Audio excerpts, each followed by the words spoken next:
బంగ్లాదేశ్ ఏమొచ్చేసి చీకట్లో మగ్గిపోతా ఉంది. ఇప్పుడు భారతదేశం సహాయం కావాలి, మీరు మాకు డీజిల్ ఇవ్వండి, మాకు కరెంట్ లేదు, ఎంతో కొంత డీజిల్ తయారు చేసుకుంటామని చెప్పి కోల్ ద్వారా తయారవుతున్నటువంటి పవర్, అలాగే ఆయిల్ ద్వారా తయారవుతున్నటువంటి పవర్ విషయంలో ఇప్పుడు అక్కడ చాలా పెద్ద విఘాతం ఏర్పడింది బంగ్లాదేశ్కి రోజుకి 18,000 నుంచి 20,000 మెగావాట్ల పవర్ కావాలి. కానీ అంత పవర్ ఇప్పుడు సప్లై చేయలేకపోతుంది బంగ్లాదేశ్. ప్రధాన కారణం హార్మోజ్ జలసంధిలో ఈ యొక్క నౌకలన్నీ ఆగిపోతుండడం. మన దేశం నుంచి కూడా చాలా వరకు బంగ్లాదేశ్కి చమురు వెళ్తూ ఉంటుంది. చమురు అంటే డీజిల్ కానీ పెట్రోల్ కానీ శుద్ధి చేసిన తర్వాతనే పంపించే వాళ్ళం. మనకు కూడా ఇప్పుడు సరైనటువంటి అంటే మనకు కావాల్సినంత కూడా రావడం లేదు. కాబట్టి మన దేశ అవసరాలని ఉంచుకొని తర్వాత కొద్దిగా ఇస్తున్నాం వాళ్ళకి. ఇలాంటి పరిస్థితుల్లో ఇప్పుడు అక్కడ పవర్ కష్టాలు మామూలుగా లేవు. కేవలం 12,000 మెగావాట్ల పవర్ మాత్రమే అక్కడ అందుతుంది. దానివల్ల ఢాకా తప్ప మిగతా చిన్న నగరాలు పట్టణాల్లో ఏం చేశారంటే రాత్రి 8 గంటల తర్వాత షాపులన్నీ క్లోజ్ చేసేయాలి, అలాగే అదనంగా ఉన్నటువంటి లైట్లన్నింటిని కూడా ఆపేయాలి. ఒకవేళ దీన్ని ధిక్కరిస్తే భారీ జరిమానాలు. దీంతో అక్కడ మిగతా విలేజ్లకి అంటే రూరల్ ప్రాంతానికి అర్బన్ ప్రాంతానికి 10 గంటల పాటు లేదా 12 గంటల పాటు పవర్ కట్లు ఉన్నాయి. ఆ ఉక్కపోతకి అక్కడ ప్రజలేమొచ్చేసి తీవ్రంగా ప్రభుత్వాన్ని విమర్శిస్తూ ఉన్నారు. అలాగే భారతదేశం నుంచి కూడా 2,600కి పైగా మెగావాట్ల పవర్ వెళ్తుంది.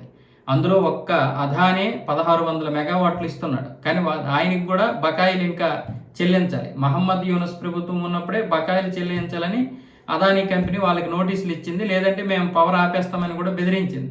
అయినా సరే మళ్ళీ భారత ప్రభుత్వం కలగజేసుకొని వాళ్ళకి పవర్ ఇవ్వండి, తర్వాత చూద్దాం బకాయిల గురించి అన్నారు. భారత ప్రభుత్వానికి కూడా వాళ్ళు ఇంకా బకాయిలు ఇవ్వాలి. ఆ బకాయిల గురించి బిల్లులు పంపిస్తుంటే ఏమొచ్చేసి తారిక్ రెహమాన్ ప్రభుత్వం కొంచెం ఆర్థిక పరిస్థితులు బాగోలేదు, మేము ఇస్తాము చూసుకొని ఇస్తామని చెప్తున్నాయి. అలాగని ఇప్పుడు వెంటనే మనం ఆపేటటువంటి పరిస్థితి కూడా లేదు.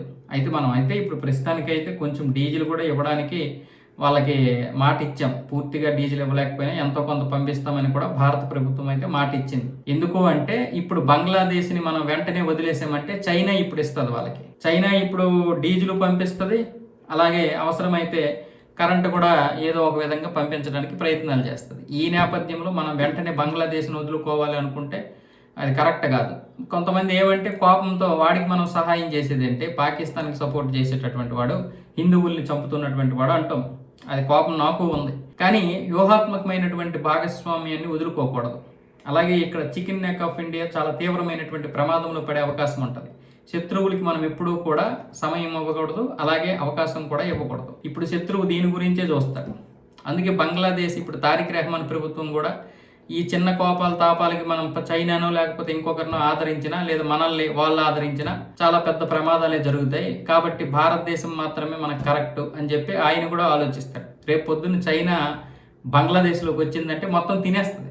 చైనా గురించి అందరికీ తెలుసు. కాబట్టి వాళ్ళు రానివ్వరు. అలాగని ఇప్పుడు భారతదేశం బంగ్లాదేశ్ని వదులుకోదు. అలాగని మరీ మీద పడిపోయి సహాయం కూడా చేయదు. ఎంతలో చేయాలో అంతలో చేస్తుంది.